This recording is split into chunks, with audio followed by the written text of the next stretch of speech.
নমস্কার বন্ধুরা।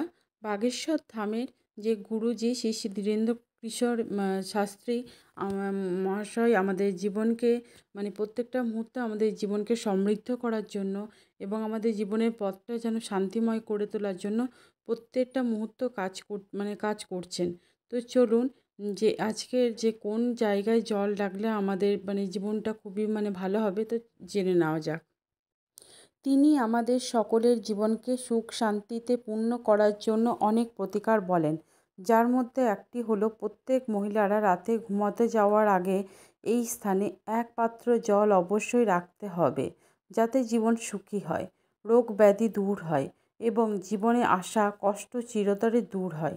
আজকাল যা হয় তা হলো এই ব্যস্ত সময়ে আমরা আমাদের দৈনন্দিন রুটিন পূরণ করতে গিয়ে অনেক ভুল করি, যার ফল আমাদেরকে বহন করতে হয়। আমাদের গ্রহ অবস্থানের উপর খারাপ প্রভাব পড়ে, ঘরের তেমন উন্নতি হয় না, অসুখ বিসুখ লেগেই থাকে। আসলে আমরা এতটুকু সময়ও ভগবানের ধ্যানে ব্যয় করতে পারি না। সেই কারণে আমরা কোনো না কোনোভাবে দোষের অংশীদার হয়। এমন পরিস্থিতিতে আমাদের শাস্ত্র পুরাণে যা লেখা আছে সেগুলি আমাদের জীবনকে সুখময় করতে সাহায্য করে। আমরা সবাই জানি যে জল সব কিছুর ভারসাম্য বজায় রাখার জন্য কাজ করে।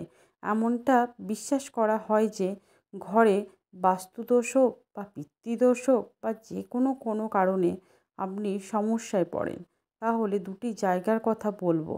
আপনাকে ঘুমাতে যাওয়ার আগে এই দুটি জায়গায় একটি করে জল ভর্তি পাত্র রাখতে হবে, যা আপনার জীবনে অনেক সুখ নিয়ে আসবে। প্রথম জায়গাটি হলো রান্নাঘর। গুরুজি বলেন রান্নাঘরে মা অন্নপূর্ণার বাস এবং যাকে মা পার্বতী রূপেও পূজা করা হয়। যারা অনেক দিন ধরে গুরুজির কথা শুনে আসছেন তারা অবশ্যই জানেন যে গুরুজি বারবার বলেন যে রাতে ঘুমাতে যাওয়ার আগে রান্নাঘরে এক পাত্র জল রাখুন। গুরুজি বলেন রান্নাঘর এমন একটি জায়গা যেখানে প্রতিদিন পূর্বপুরুষরা আসেন এবং সমস্ত দেবী দেবতা এক মুহূর্তের জন্য হলেও আসেন। তাই মন্দিরের পরে রান্নাঘর সবচেয়ে পবিত্র বলে মনে করা হয়। তাই যখনই আপনি ভোজন তৈরি করবেন, সুন্দর মনে ভালোবাসার সাথে তৈরি করুন।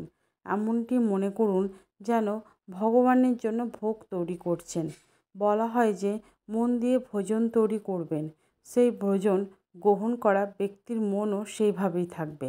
রাগান্বিত হয়ে বা খিটখিটে হয়ে বা ক্রোধের ভাবনায় যদি কোনো গৃহলক্ষ্মী ভোজন তৈরি করে, তাহলে ভোজন গ্রহণকারী ব্যক্তির শরীরেও সে প্রভাব ফেলবে।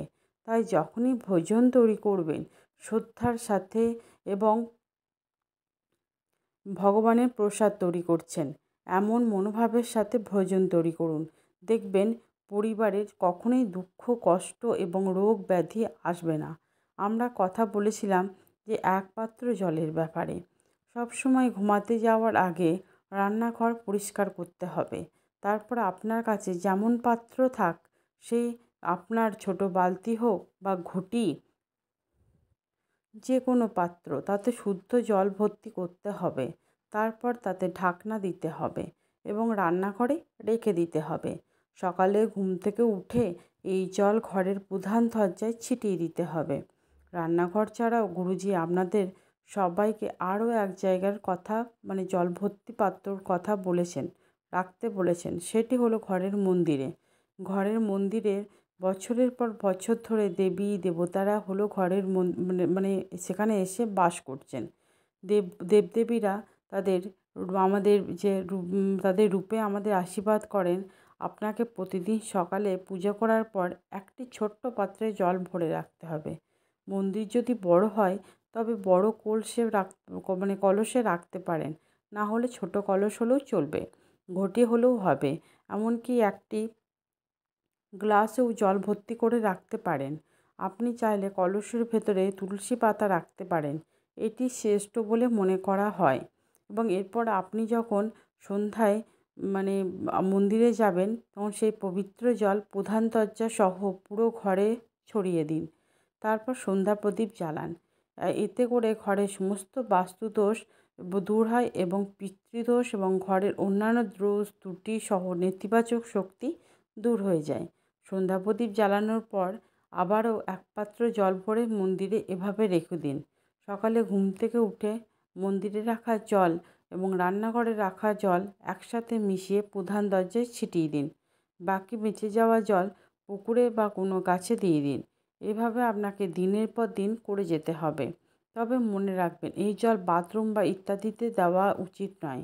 গুরুজি বলেন, মন্দিরে এবং রান্নাঘরে আমাদের সকলের এই নিয়মটি মেনে চলা উচিত। এবং বলা হয়, আমাদের বাড়ির মূল দরজায় সাধারণত আমাদের পূর্বপুরুষরা ঘুরে বেড়ায়। এছাড়া এমন অনেক মানুষ আছে যাদের দৃষ্টিভঙ্গিও খুবই খারাপ। আপনার উন্নতি দেখে তারা জ্বলে। সমাজে আজকাল আপনার মতন যে সরল মানুষ কম হয়ে দুষ্ট প্রকৃতির লোক বেশি হয়ে গেছে। তাই এমন পরিস্থিতিতে প্রত্যেক মহিলাকে সকালে বাড়ির প্রধান দরজায় এই জল ছিটিয়ে দেওয়া উচিত। এটির অনেক সুবিধা রয়েছে, যা শাস্ত্রে স্পষ্টভাবে ব্যাখ্যা করা হয়েছে। পরিবারের পুরুষরা তাদের দৈনন্দিন কাজে ব্যস্ত থাকে, টাকা রোজগারে লেগে থাকে। তাই প্রত্যেক নারীকে ঘরের খেয়াল রাখা অবশ্যই উচিত। এই পরম্পরা আজকাল নয়, বহু বছর ধরেই আসছে।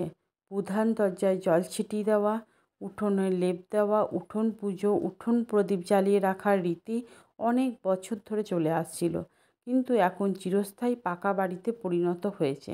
গ্রামের দিকে এই নিয়ম এখনও মেনে চলা হয়, কিন্তু আপনারা সবাই অন্তত সকালে প্রধান দরজায় জল ছিটিয়ে দেওয়া এবং সন্ধ্যায় বাড়ির প্রধান দরজায় প্রদীপ জ্বালিয়ে রাখতে ভুলবেন না। বাড়ির সামনে তুলসী গাছ অবশ্যই রাখুন।